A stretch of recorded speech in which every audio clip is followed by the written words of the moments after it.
Muito bom dia a todas as companheiras e companheiros. Muito obrigado pela presença de vocês. E a gratidão mesmo. Eu sei do sacrifício de muitas companheiras e de muitos companheiros de estarem aqui. Eu sei do esforço para que essa manifestação existisse. Então eu começo a minha fala agradecendo e tentando aqui, com palavras, demonstrar minha gratidão. Gratidão também às companheiras e companheiros que trabalharam para que esse nosso encontro existisse, para que nós estivéssemos aqui. Então, muito obrigado. É um grupo grande de companheiras e companheiros que estão conversando comigo já há um bom tempo sobre essa minha pré-candidatura, que em breve vai se tornar candidatura. E então agradeço também a cada uma e a cada um. Claro que eu gostaria de citar aqui o nome de todas as lideranças que estão aqui, mas evidente eu não consigo. Então eu quero, em nome da Aniele, da nossa ministra, nossa senadora Tereza Leitão, do nosso senador Rogério, do Cristiano, em nome dele, quero saudar todos os dirigentes estaduais, em nome da Tainá, saudar todas as nossas vereadoras, vereadores, agradecer muito o Magela pelo seu gesto, em nome dele, saudar lideranças de outras correntes que estão aqui. Eu quero falar um pouco sobre isso, porque eu penso que a presença de lideranças de outras correntes tem um significado muito importante. Saudar a Clara Nanda, muito obrigado pela sua fala. Saudar o meu presidente, o Kiko, saudar o Carlos Vera. Em nome do Teseu, todos os nossos sindicalistas, as nossas sindicalistas, representantes dos movimentos sociais.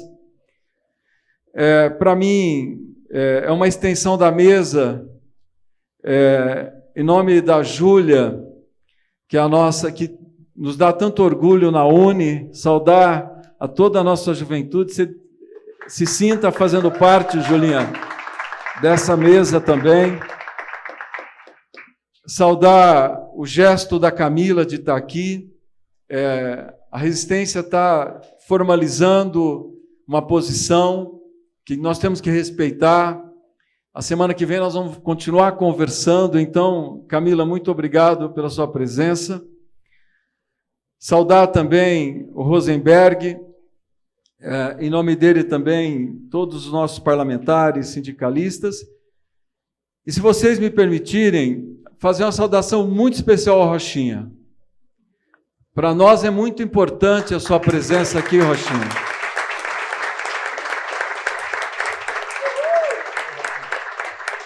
Tem muito significado. E é sobre isso que eu quero começar a minha fala e pedindo licença às lideranças de outras correntes. Não existe construção política sem centro político. Não existe, é impossível. E a CNB sempre foi o centro político do Partido dos Trabalhadores. A CNB sempre foi a estabilidade política para que o partido pudesse construir as suas posições. E a CNB, ela é uma construção coletiva. Ela é um esforço coletivo para que o PT pudesse, no começo do século XXI, para que o PT pudesse, com estabilidade política, dar os passos necessários para que nós, em 2002, vencêssemos as eleições e colocássemos o presidente Lula na presidência da República. Então, a CNB precisa existir, precisa estar forte, precisa estar organizada. A desorganização da CNB, por consequência, significa a fragilidade do PT. Significa o PT perder o seu centro e perder a sua capacidade de dar os passos necessários no enfrentamento político. Mas nós sabemos que nesse momento da conjuntura política internacional, onde o fascismo se reorganiza e volta a crescer, talvez num momento histórico tão grave ou menos grave que aquele que precedeu a Segunda Guerra Mundial, quando também o fascismo se organizou na Europa, se fortaleceu, se tornou uma força política orgânica e deu a sustentação para que o nazismo existisse e que nós tivéssemos a maior tragédia humanitária da história mundial. Novamente, o fascismo se organiza e cresce na Europa e se organiza e cresce e obtém vitórias políticas, não só eleitorais, vitórias políticas nos Estados Unidos, que é a maior potência do planeta. Nós não podemos normalizar aquilo que nós estamos vendo no cenário internacional. Nós não podemos, quando há 15 dias atrás toda a imprensa internacional divulgou que a prefeita de Washington cedeu às pressões do Trump, que é o maior líder fascista desse século XXI, e apagou das ruas de Washington a frase "vidas pretas importam". Os nossos olhos começam a se acostumar com as derrotas do humanismo que foi constituído na Declaração Mundial dos Direitos Humanos, Declaração Internacional dos Direitos Humanos, e a cada dia nós estamos vendo a Declaração Internacional dos Direitos Humanos sendo derrotada enquanto uma agenda do humanismo e cedendo espaço para o fascismo. E no Brasil também o fascismo se organiza e se estrutura. Nós achávamos em 2018 que o fenômeno do bolsonarismo, que era maior que o Bolsonaro, era uma caracterização de um sentimento antissistema que foi para as ruas desde as mobilizações de junho de 2013. Mas não, em 2018, em vez de nós elaborarmos nas nossas análises que aquele movimento era o bolsonarismo, a estruturação do bolsonarismo, não. Ali nós já tínhamos os indícios da organização social do fascismo no Brasil. E é esse o cenário que nós estamos vivenciando hoje. Nós sabemos que o PT sozinho não conseguirá derrotar o fascismo. Nós teremos que construir um amplo arco de alianças, um amplo campo democrático confrontando a democracia com o fascismo. Mas nós também sabemos, e nós temos convicção, de que não haverá derrota do fascismo no Brasil sem o Partido dos Trabalhadores, sem o PT liderar esse processo. Portanto, companheiras e companheiros, a conjuntura exige muito de nós. Exige das nossas gerações e de nós que representamos várias gerações que estamos aqui nesse anfiteatro. A conjuntura exige de nós capacidade de construção política para que a gente não permita que o fascismo cresça no Brasil e obtenha vitórias políticas e que se caracterize como uma força orgânica, destruindo tudo aquilo que nós construímos enquanto povo. Um povo marcado pela diversidade racial, pela diversidade cultural num país continental, pela diversidade religiosa. A caracterização do povo brasileiro é que nós somos um povo diverso. E o fascismo não convive com a diversidade. O fascismo não convive com o diferente. O fascismo, em síntese, é o culto à personalidade, O fascismo é o expansionismo. Portanto, nós estamos vendo as posições expansionistas do Trump, imperialistas.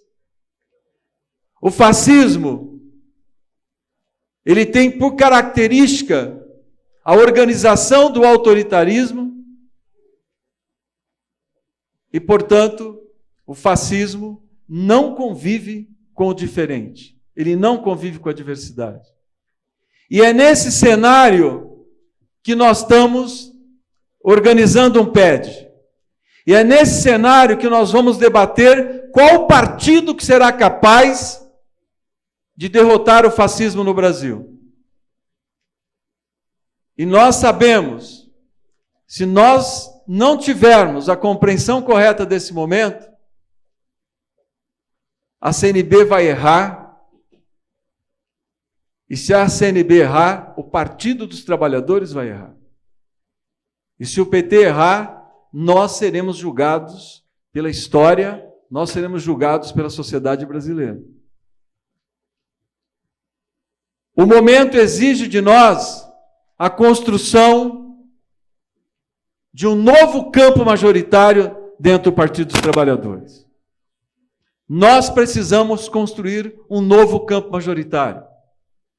Nós precisamos que a CNB seja capaz de agregar outras forças políticas para que a gente tenha uma maioria, não uma maioria para controle do aparelho, mas também fazer gestão do aparelho é importante, mas uma maioria que seja capaz de produzir política, de elaborar política e mostrar para a sociedade brasileira que o PT é o partido da democracia, o PT é o partido que vai conseguir juntar forças para que a gente impeça o avanço do fascismo no país.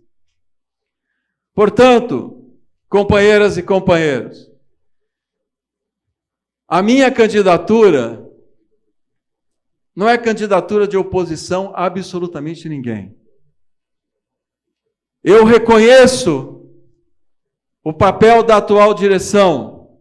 Eu reconheço a atuação da presidenta Gleisi no momento mais difícil da nossa história e o quanto que ela foi uma presidenta importante nesse processo, como foi a atual direção.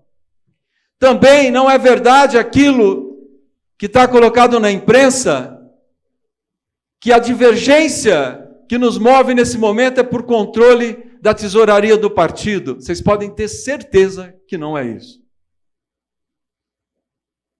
O que nós estamos debatendo não é uma posição do contra. Não, é uma posição que sinalize futuro para o PT, que identifique os nossos desafios. E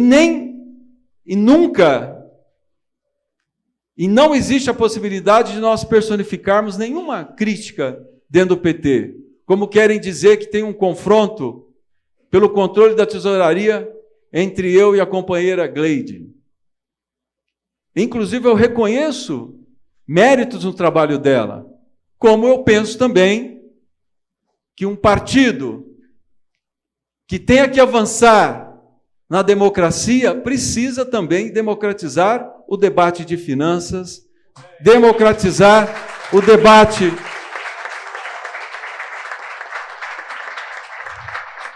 de elaboração do seu orçamento. Penso que é democrático o partido aprovar no diretório o orçamento da execução do ano seguinte, para que toda a nossa militância saiba quanto será investido em cada área do nosso partido, em cada secretaria, em cada setorial. Mas isso não significa que a gente não reconheça o trabalho que foi feito. Eu quero, companheiras e companheiros, portanto, deixar claro aqui, eu quero muito liderar, enquanto presidente, a organização de um partido que seja capaz de enfrentar os desafios que estão colocados. Mas eu não lidero nenhum movimento que seja de oposição, de destruição e de controle do aparelho. Não é esse o movimento que eu quero liderar. Eu quero, junto com vocês, trabalhar para que a gente construa um novo campo majoritário no PT, para que a gente possa ter um partido que valorize as suas instâncias, que as instâncias possam funcionar. Eu tenho dito em todos os lugares que eu vou, que nós temos que reconhecer a importância das novas tecnologias e utilizar as novas tecnologias a nosso favor. Utilizar as novas tecnologias para que a gente aprimore o funcionamento do partido. Mas as novas tecnologias não podem substituir as reuniões das instâncias, a organização dos espaços deliberativos. Nada substitui uma reunião presencial, o debate.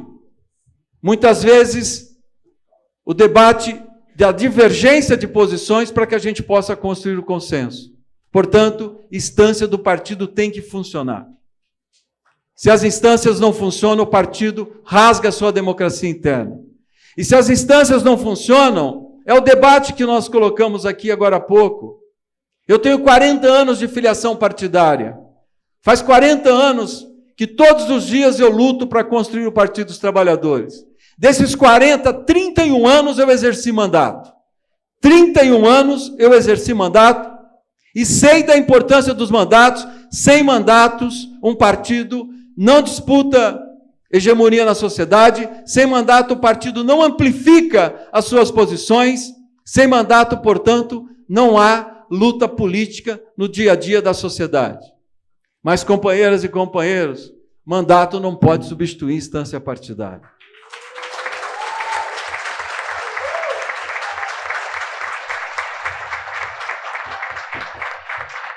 Nós queremos as instâncias funcionando, nós queremos mandatos fortes, nós queremos um partido que dialogue todos os dias com os movimentos sociais. Porque, como foi dito aqui, nós somos e temos que ser cada vez mais um partido que dialogue com o conjunto da sociedade. Mas nunca nós podemos esquecer de onde nós viemos. O PT nasceu da luta e da organização dos trabalhadores. O PT nasceu da luta e da organização dos movimentos sociais. O PT nasceu, portanto, vocacionado a transformar a sociedade brasileira para que as trabalhadoras e os trabalhadores tenham direitos e esses direitos possam avançar, para que a gente possa, num dia, sentir mais perto, mais presente, os valores do socialismo. Eu quero também dizer a vocês, e eu tenho dito isso pelas minhas andanças, nós estamos vivendo um imenso desafio, que é nós entendermos as mudanças impostas pelo século XXI. Nós entendermos a nova classe trabalhadora que se configura com as mudanças tecnológicas, com o avanço da robótica, com o avanço das novas tecnologias, com o avanço agora da inteligência artificial. Tem uma profunda transformação na base produtiva do capitalismo mundial e do capitalismo brasileiro. E essa profunda transformação tem parido novas profissões. Tem colocado novas profissões para o mundo e para o Brasil. Um partido como o nosso tem que entender essas transformações e tem que ter capacidade para dialogar com a nova classe trabalhadora. Nós estamos vendo a nossa dificuldade, e é só nós olharmos as eleições de 22 e olharmos as eleições de 24, o quanto que nós perdemos de votação nas periferias. O quanto que as trabalhadoras e os trabalhadores dessa profunda mudança que o nosso sistema produtivo passou e passa, o quanto que essa nova classe trabalhadora tem dificuldade de entender o PT e o PT de entender essa nova classe trabalhadora. Nós temos dificuldade de dialogar com a maior categoria profissional hoje do Brasil, que é o que eu tenho dito nos lugares onde eu vou, que é o motoentregador. Hoje é a maior categoria profissional do Brasil. E há dados que dizem que eles já são 12 milhões de trabalhadoras e trabalhadores no Brasil. Como nós temos dificuldade de dialogar com os motoristas de aplicativos, como nós temos dificuldades para dialogar com as novas profissões que se impõem diante da transformação tecnológica, da internet e das redes sociais. Mas nós temos que dialogar com essas novas profissões. Nós temos que ter propostas para essas novas profissões. E eu não estou aqui minimizando esse desafio, nem acho que seja uma única proposta que dê conta dessa realidade. Mas eu não tenho nenhuma dúvida que a economia solidária terá que ser eixo central do Partido dos Trabalhadores, para que a gente possa ter instrumento de organização dessas novas profissões. Eu tive na reunião da CUT Nacional, eu tive agora, dialogando recentemente com os petroleiros, tive com os bancários, vou estar no final de semana que vem com os eletricitários, tenho dialogado com o movimento sindical e tenho dito, cada sindicato nosso, do nosso campo, tem que criar a Secretaria de Economia Solidária e nós temos que fazer um esforço de organização dessa nova classe trabalhadora. Porque se nós não entendermos isso, nós vamos conversar sim com os empregados, mas não vamos conversar com a classe trabalhadora realmente existente.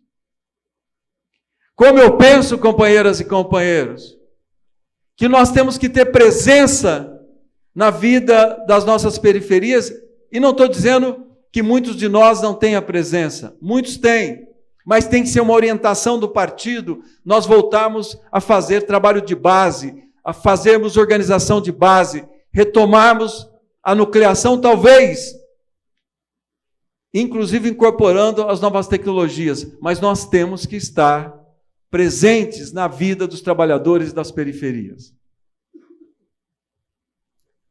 Eu também digo, e tenho dito e quero repetir para vocês, até porque eu sou professor, eu uso as novas tecnologias, mas eu dou um exemplo, eu quero repetir para vocês. Ninguém faz conscientização de classe postando rios em redes sociais.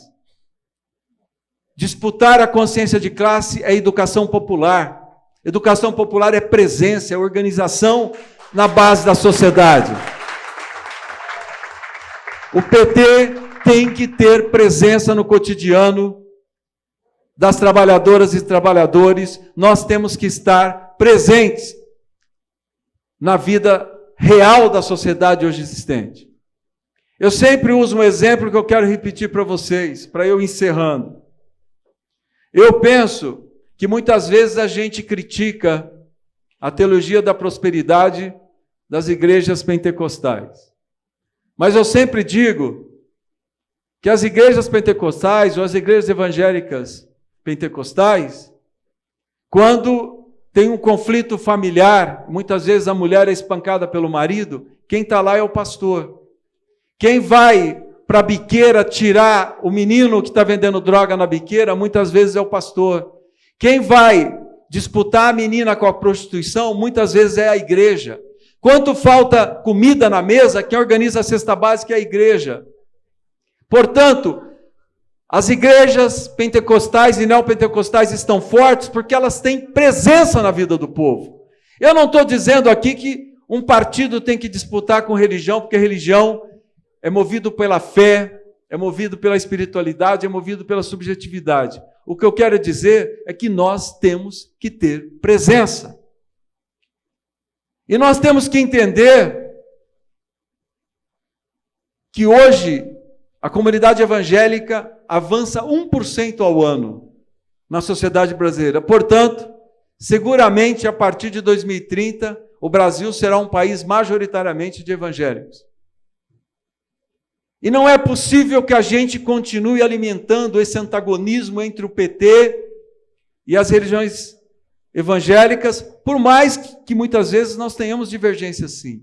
Mas ninguém muda nada pelo lado de fora, companheiros e companheiras. Se nós não dialogarmos, se nós não filiarmos lideranças evangélicas, se nós não trouxermos lideranças evangélicas para dentro do PT, para que a gente diminua as contradições e as posições antagônicas, que muitas vezes não são tão antagônicas assim, certamente nós não estaremos dialogando com a sociedade real brasileira, com a sociedade que realmente existe no Brasil e que vai se consolidar cada vez mais. Mas também, eu penso que o PT tem que ser o partido da transição energética. O que nós estamos vendo no mundo é o fascismo ignorando a urgência climática, abrindo mão da transição energética e estimulando a destruição ambiental. Se essa é a posição do fascismo, a posição da esquerda tem que ser pela transição energética. Nós temos que mostrar ao mundo que a emergência climática é uma realidade e que nós podemos construir a solução. O Brasil é o país com maior capacidade de produção de energia limpa do planeta. E a sustentabilidade tem que ser uma bandeira da esquerda.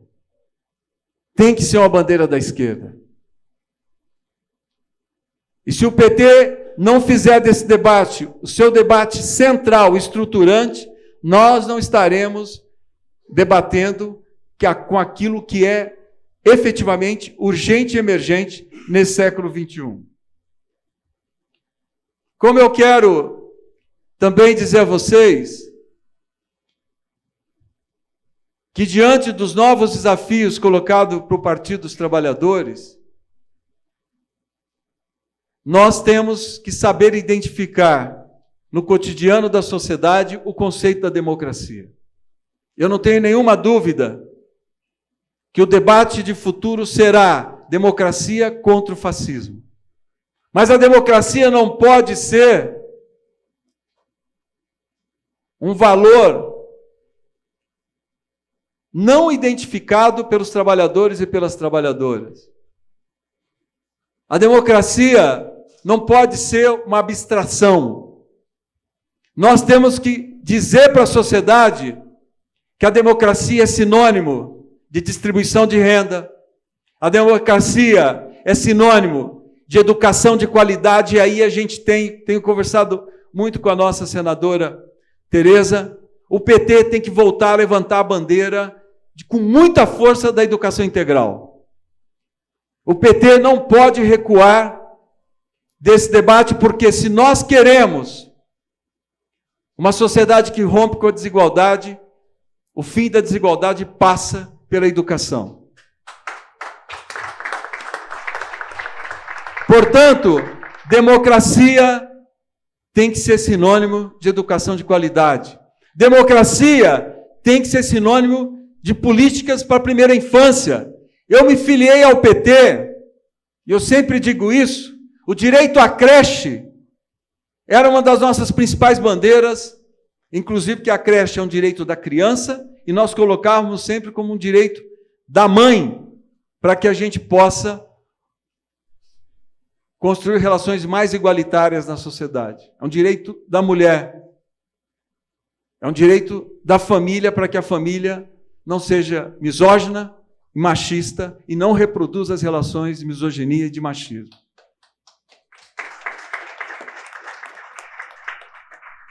O Partido dos Trabalhadores tem que levantar a bandeira da primeira infância. A primeira infância significa creche para criança, estímulo cognitivo na idade mais importante das nossas crianças, portanto, construção de condições de igualdade. Significa segurança alimentar, significa acompanhamento do desenvolvimento humano, físico e psicológico da criança. Significa o CRAS, acompanhar a família para que a criança tenha um ambiente saudável de desenvolvimento. Portanto, o Partido dos Trabalhadores tem que dizer para a sociedade brasileira que democracia é o direito à primeira infância.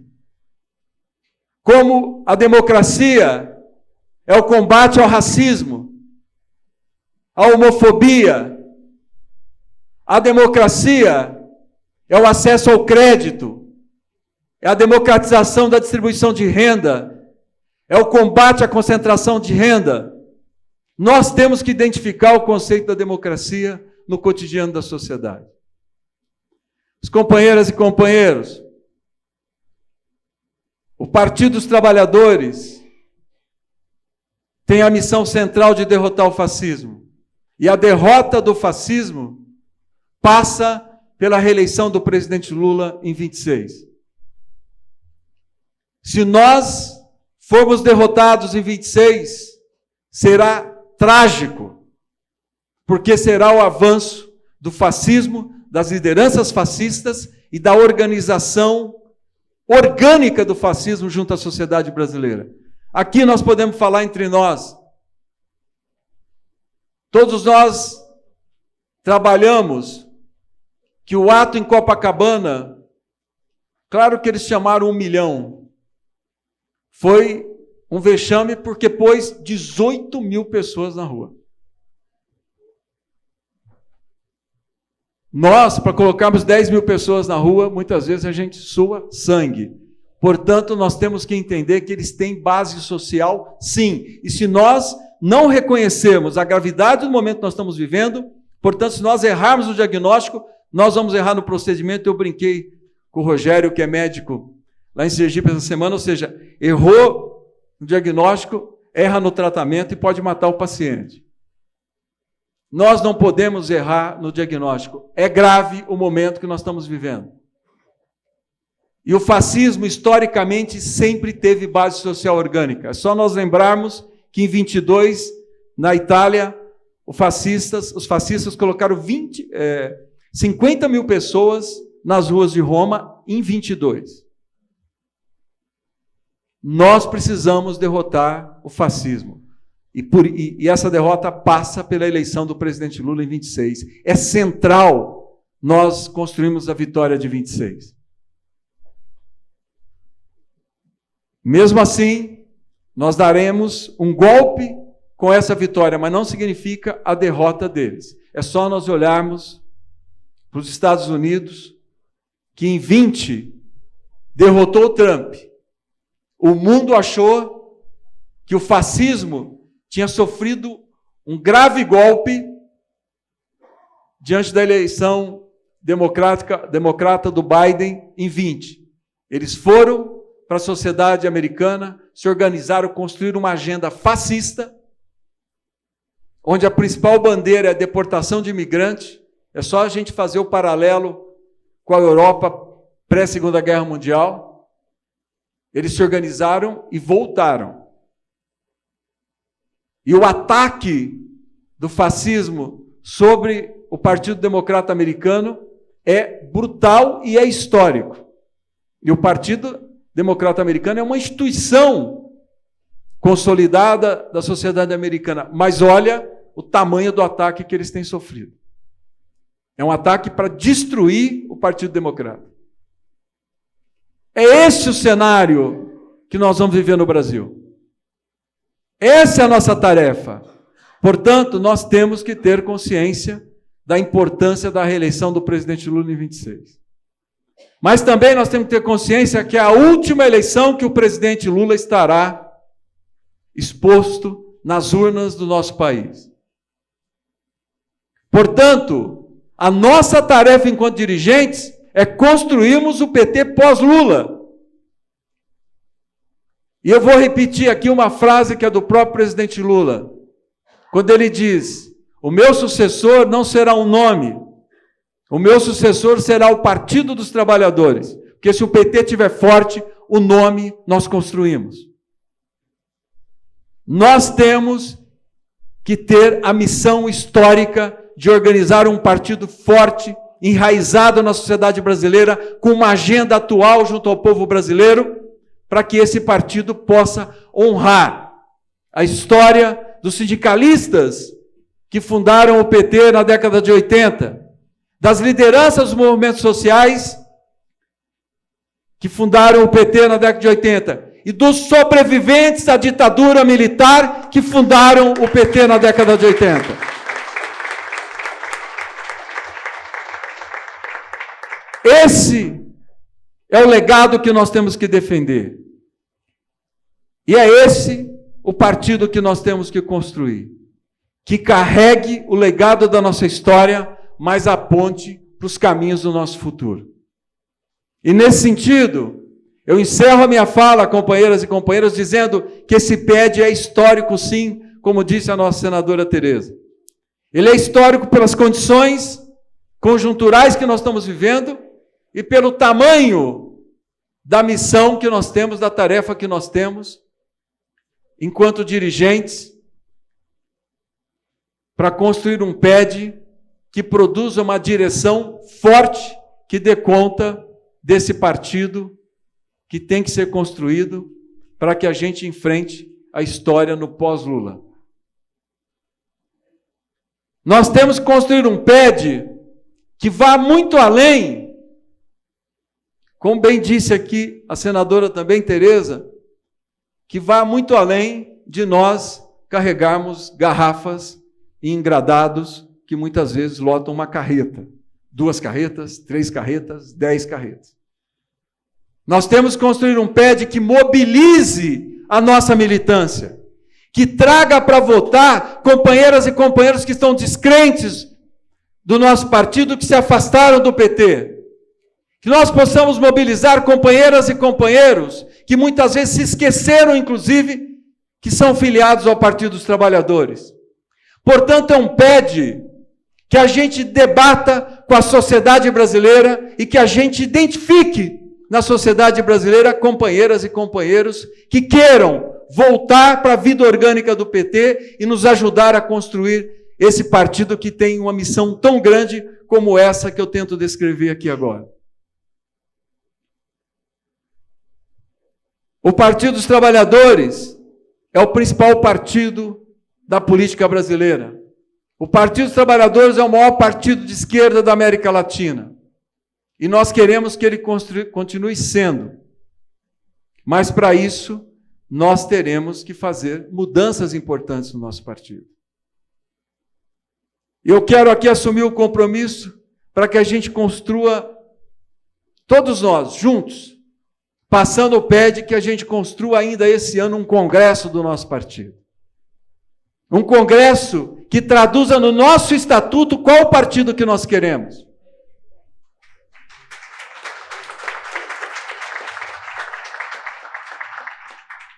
Um estatuto que reafirme a nossa identidade. Porque, eu digo aqui,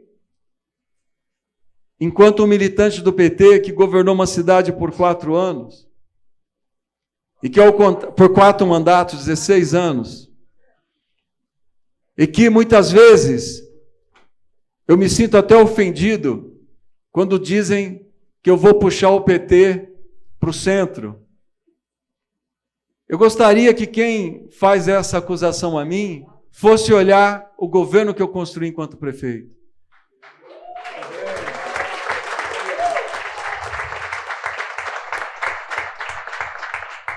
Nos meus governos, o orçamento participativo era deliberativo, 100% deliberativo.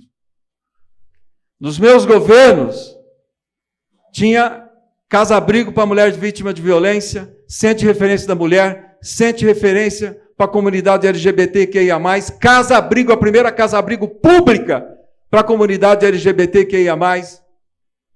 Nos meus governos, a economia solidária era a política pública estruturante.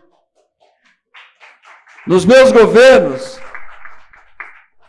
tinha a cooperativa dos trabalhadores sem terra. Portanto, eu comprava merenda escolar da reforma agrária. Nos meus governos, o cooperativismo disputava com as empresas terceirizadas e ganhava. Nos meus governos, eu acreditei na reinserção social de apenados e montei uma cooperativa de apenados, porque a esquerda é contra prisão perpétua e pena de morte. E se não tiver reinserção social, nós estamos dizendo que quem comete erro está decretada a prisão perpétua e pena de morte. Nos meus governos, a igualdade racial era política pública estruturante. E nos meus governos, companheiras e companheiros, no dia 1º de janeiro de 2021, eu dei posse para o meu secretariado. De 15 secretarias, 10 eram mulheres.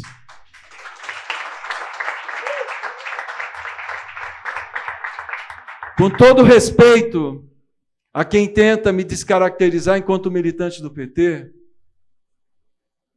eu fui um prefeito que governou com políticas públicas que caracterizaram o meu governo de esquerda. Não abri mão do embate com o bolsonarismo no pior momento da nossa história, que foi a pandemia. E a minha prefeitura polarizou com o Bolsonaro, disputou nacionalmente com o Bolsonaro. Portanto, eu não sou de esquerda para escrever tese. Eu sou de esquerda para construir o PT e para construir as políticas públicas.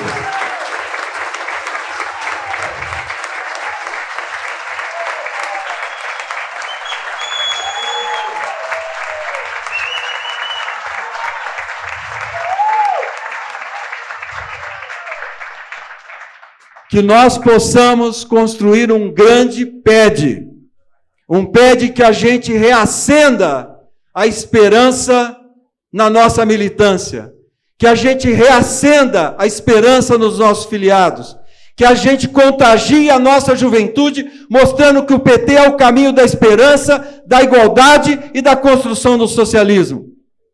Que a gente faça um PED debatendo com a sociedade brasileira, que esse partido, ele tem missão histórica sim, e a nossa missão histórica nesse momento é reeleger o presidente Lula, é derrotar o fascismo e construir um partido que conduza a transformação da vida do povo brasileiro. Muito obrigado a todas e todos.